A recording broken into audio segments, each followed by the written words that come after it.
was it immensely irresponsible of a British Home Secretary to start playing politics with the police when we know that the operational independence of the police is so fundamental to the way policing is done in this country, and at a time of inflamed tensions, as we've been seeing? Yeah, I think it was deeply irresponsible. I don't think she's fit to be Home Secretary.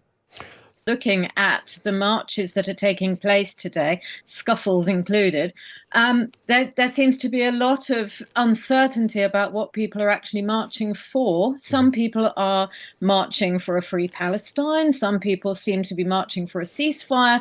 And the Stephen Yaxley Lennon lot seem to be marching because they're England till I die. In terms of Suella Braverman's involvement, I do think it was somewhat inflammatory to write the piece that she did, suggesting that perhaps the Met Police weren't up to the task of protecting the cenotaph. I think perhaps if nobody had mentioned there was a problem protecting the cenotaph, there wouldn't have been so much focus and so much incitement to the far right to decide that if the police couldn't do it, they would. Matthew, what's your take? Is it unfair to say that the two are connected? I mean, some people are saying, look, these people wanted to go down to pay their respects. They were being prevented from doing so in some areas by the Metropolitan Police. We will find out why. Can the two be seen separate, or are they one and the same? Well, let's be completely clear. Sort of old school football style thugs who go down to the cenotaph on Armistice Day, which is almost a sacred day for our country, as we remember those who put their lives on the line and those who lost their lives for this country and for freedom in Europe and in the world. Those who go down to the cenotaph today of all days, chanting, "We want our country back, England till I die," are not there to pay their respects. And they sicken me, actually. My grandfather on my mother's side won the Military Cross when he went up to the German enemy lines ahead of the D-Day landings on his motorbike, showing extraordinary bravery as one of Montgomery's aides de camp. And so to see these louts, these far-right louts, let's call them what they are, going up or trying to get to the cenotaph in the names of patriotism, notionally, is not just sickening, but it's also absurd.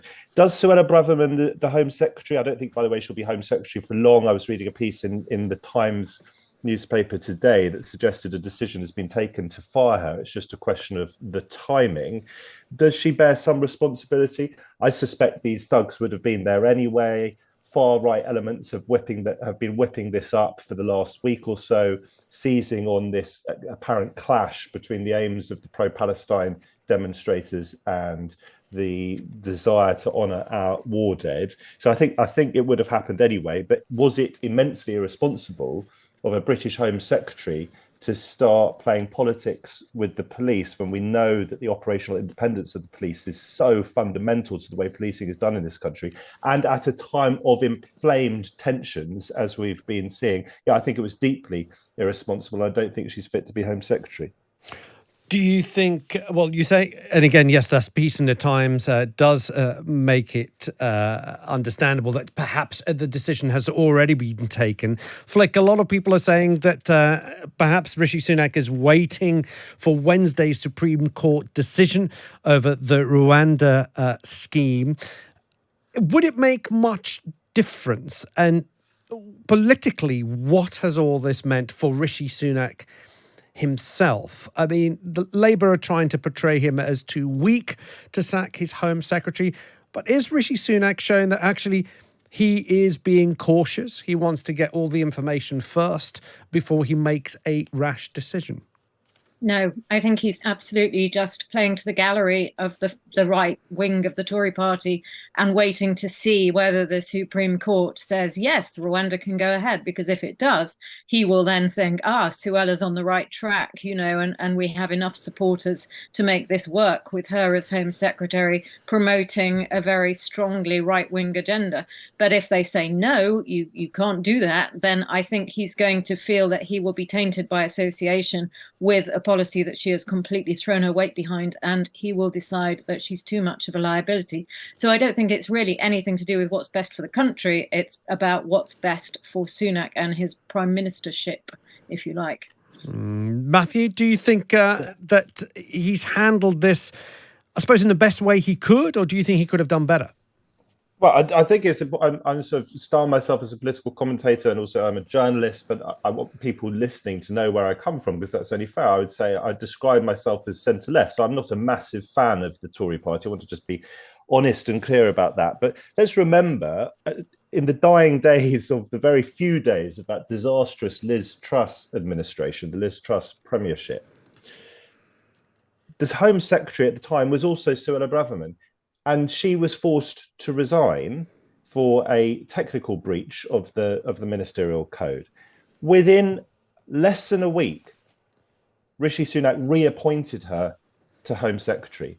Now, why on earth would someone do that? I would argue he did it for selfish political reasons, because he felt that he needed Suella Braverman's side of the party on his side in order both to become the Tory leader and then to become Prime Minister. So I would suggest it was a very, very cynical move. He knew what he was doing. And now the chickens are coming home to roost. It was a week or so ago that Suella Braverman said that homelessness for some was a lifestyle choice, which I think most right-thinking people in this country will see as a disgusting thing to say.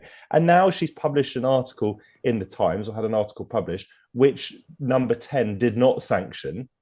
And so she is out of control. And Rishi Sunak obviously knows that.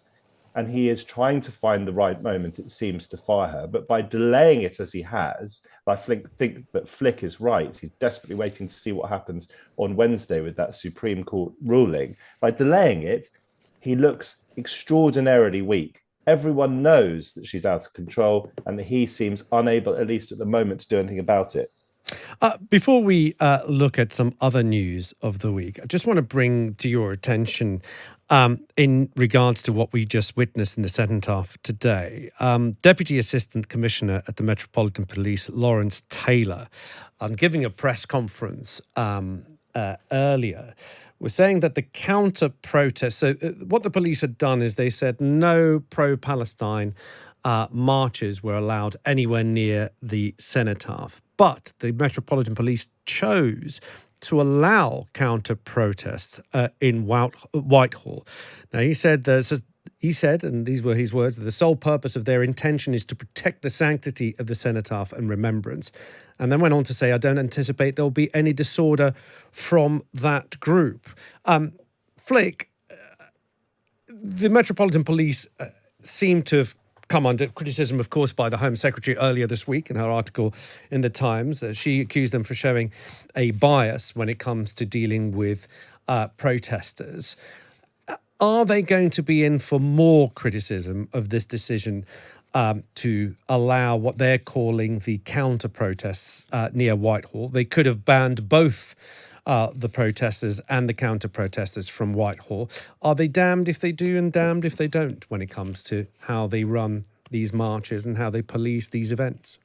Well, it seems so, doesn't it? I mean, the fact that we're even asking the question suggests that, there's opinion ranged clearly on both sides on that. But from my perspective, I am not a fan of banning marches of any kind. I think, properly policing them, certainly, and maybe causing them to divert from the Cenotaph during the ceremony of remembrance. But beyond that, I think that the police have to let the marches go ahead, because we live in a democracy, and it's not the kind of country where we say you can't show your feelings, you can't take to the streets, or at least it shouldn't be. I think Suella Braverman would like it to be the sort of country where you can't, but so far we retain the right to protest, don't we? And I think the police are right in saying, yes, you can come, but, under these particular circumstances, and don't go beyond them, sort of thing today. Okay. Well, look, stay where you are. Both of you got plenty more stories to come your way. Shabnam Chowdhury, former detective superintendent at the Met Police, is going to be giving us her perspective at around 2:45. It'll be very interesting to speak to her in terms of policing events such as this.